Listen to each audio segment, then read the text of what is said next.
몇 년 전 여름, 나는 서울 외곽에 있는 작은 마을로 캠핑을 가게 되었다. 도시의 분주함에서 벗어나 한적한 곳에서 휴식을 취하고 싶었다. 마을 근처에는 오래된 숲이 있었고, 그곳은 현지인들 사이에서 여러 가지 괴담이 전해져 내려오는 장소였다. 내가 도착한 날, 햇살은 따사로웠고 숲은 평화롭게 보였다. 나는 텐트를 치고 간단한 저녁 식사를 마친 후 숲을 산책하기로 했다. 저녁 노을이 지고 있을 때라 주변은 황금빛으로 물들어 있었고 나는 그 장관에 심취해 있었다. 점점 어둠이 깔리기 시작하자 숲 안쪽에서 나무가 흔들리는 소리가 들려왔다. 처음엔 그냥 바람 때문이라고 생각했다. 하지만 시간이 지나도 그 소리는 계속 이어졌고 점점 더 가까워지는 것처럼 느껴졌다. 순간 찬 기운이 스며들었고 나는 발걸음을 서둘렀다. 숲에서 빠져나오던 중 문득 나는 왔던 길과 다른 방향으로 걷고 있다는 것을 깨달았다. 길을 잃은 것이다. 당황한 나는 주위를 둘러봤지만 모든 나무들이 똑같아 보였다. 그렇게 서성이다가 낯선 발소리가 내 뒤에서 들렸다. 두근거리는 심장을 안고 천천히 뒤를 돌아봤다.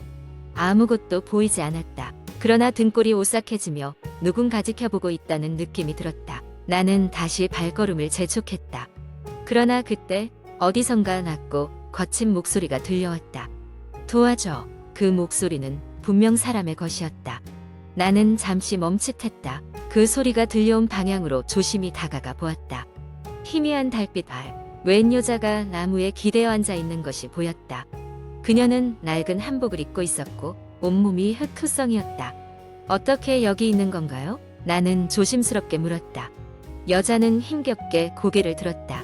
얼굴은 무척 창백했고 눈동자는 초점을 잃은 듯 보였다. 그녀는 약하게 손짓을 하며 나에게 다가오라고 했다. 나는 긴장했지만 무언가에 홀린 듯 그녀에게 다가갔다. 그때 그녀의 입술이 미세하게 움직이며 다시 말했다. 돌아가. 돌아가지 않으면. 그 순간 머리카락 사이로 피가 흐르고 있는 것이 보였다. 나는 뒷걸음질을 치며 소리 지르고 싶었지만 목소리가 나오지 않았다. 공포에 질린 나는 몸을 돌려 달리기 시작했다. 뒤에서 다시 그 소리가 들려왔다. 돌아가지 않으면. 너도.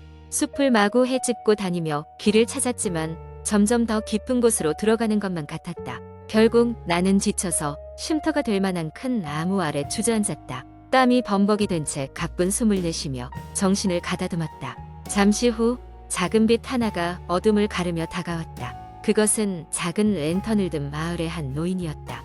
노인은 나를 발견하자 안도한 얼굴로 말했다. 여기가 어떤 곳인지도 모르고 들어왔구먼. 빨리 나갑시다. 나는 그를 따라 밖으로 나왔다. 숲을 빠져나온 이후 나는 그에게 물었다. 그 여자, 당신도 보셨나요? 그녀는 누구인가요? 노인은 잠시 침묵하더니 무겁게 입을 뗐다. 그 여자는 오래전에 이곳에서 사라진 사람이요. 여름이면 가끔 보인다 하오. 아직도 저 숲을 떠나지 못한 모양이구먼. 내 등골에 다시 한번 소름이 돋았다. 그 이후로 그 숲에 대한 이야기는 가급적 꺼내지 않으려 했지만 여름밤마다 그 차가운 목소리가 종종 꿈속에 나타나곤 했다. 그리고 나는 그녀가 마지막에 전한 말을 잊지 못한다. 돌아가지 않으면 너도. 그 사건 이후로 나는 한밤중에는 낯선 숲에는 절대 들어가지 않기로 다짐했다. 그리고 그녀의 혼이 언젠가 안식을 찾길 기원할 뿐이다. 두 번째 이야기 어느 늦은 가을밤 서울의 변두리 작은 아파트 단지에 사는 한 대학생 지연은 자정이 다 된 시간까지 리포트를 작성하느라 방 안에 홀로 앉아 있었다. 밤이 깊어 갈수록 창밖에서는 바람 소리가 점점 더 거세어졌고 간간이 우르릉하며 천둥 소리가 조금씩 들리기도 했다. 숙제를 끝내려면 아직 멀었지만 피로가 몰려와 지연은 잠시 머리를 식히기 위해 책상에서 일어나 거실로 나갔다. 거실에 놓인 작은 냉장고에서 물 한 병을 꺼내고 소파에 앉아 있을 때 밖에서 갑자기 싸늘한 느낌이 들 만큼 한기가 몸을 감돌기 시작했다. 지연은 문득 거실 창문이 열려 있다고 생각하고 닫기 위해 다가갔다. 그런데 창문은 굳게 닫혀 있었다. 이상하게도 그 찬 기운은 계속 느껴졌다. 눈을 비비며 창문 밖을 바라보니 어둠 속에 거뭇한 그림자 같은 것이 있던 위치에 얼핏 사라졌다가 다시 나타나는 듯했다. 그때였다. 벨소리가 갑자기 울려 퍼졌다. 시계바늘은 이미 새벽 1시를 가리키고 있었다. 강해 때 배운 범죄 심리학 수업에서 심야의 초인종 소리가 위험 신호임을 배웠던 터라 그녀는 곧장 현관문 곁으로 가서 도어 스코프를 통해 밖을 내다봤다.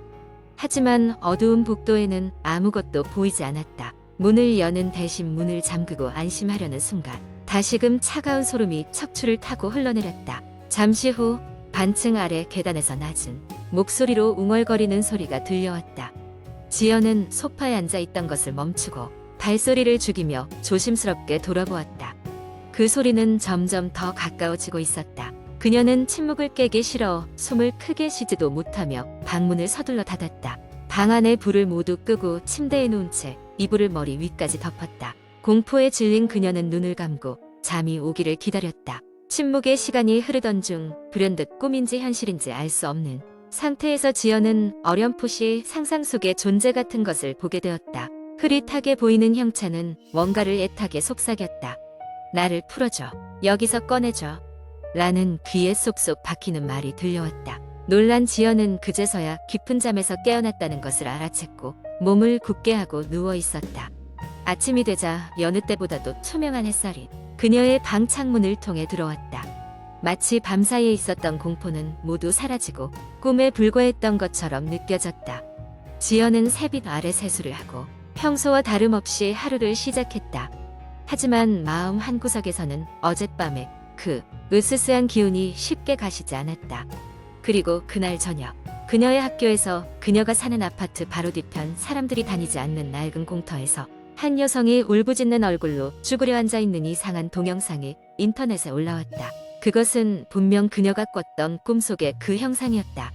이후로 지연은 자신의 방에서 그 차가운 한기와 속삭임이 점점 더 강해짐을 느꼈고 그것이 실제인지 환상인지 구별할 수 없게 되어갔다.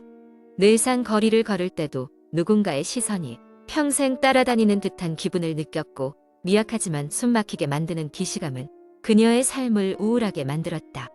결국 지연은 새 집으로 이사를 해야만 했지만 그녀는 계속해서 어디에 있든 그 존재가 자신을 쫓아다닌다고 느끼며 잊을 수 없는 공포심에 시달리게 되었다. 지연의 내면에 깊이 새겨지고 말았다. 세 번째 이야기. 몇 년 전 나는 서울 외곽에 위치한 작은 마을로 이사하게 되었다.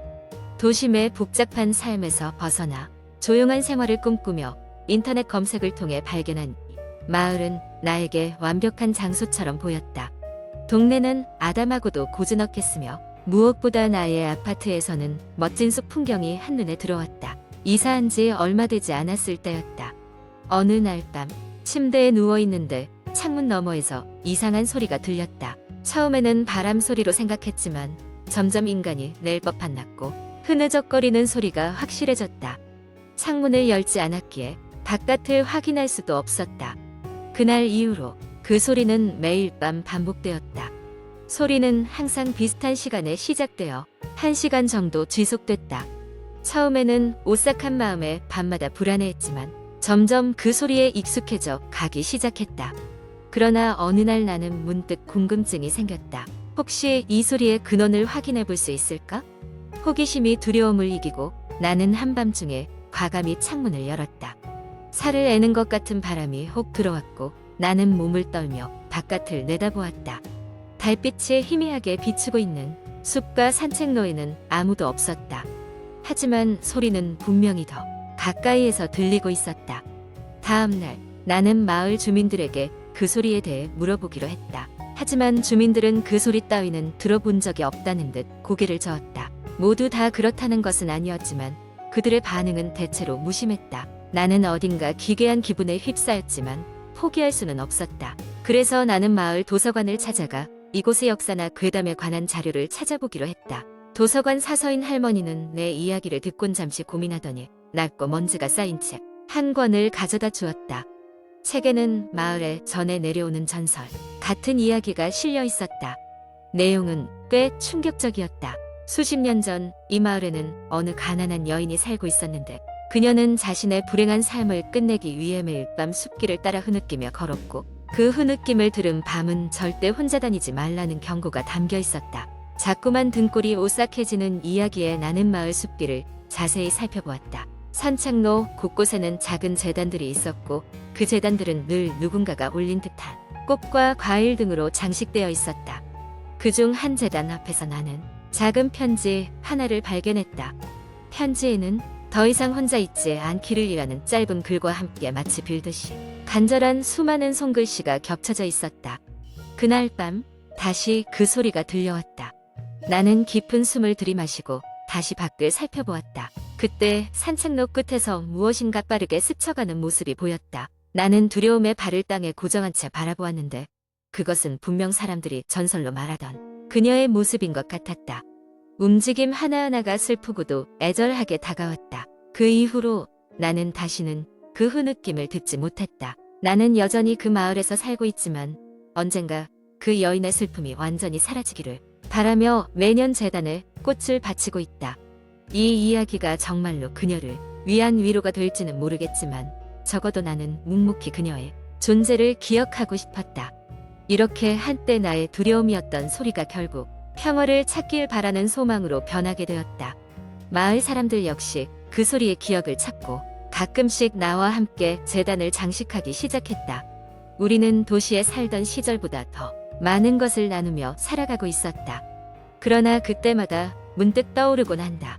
과거의 슬픈 흐느낌이 다시 이곳에 울려 퍼진다면 우리는 그 소리에 어떻게 반응해야 할까 하는 질문이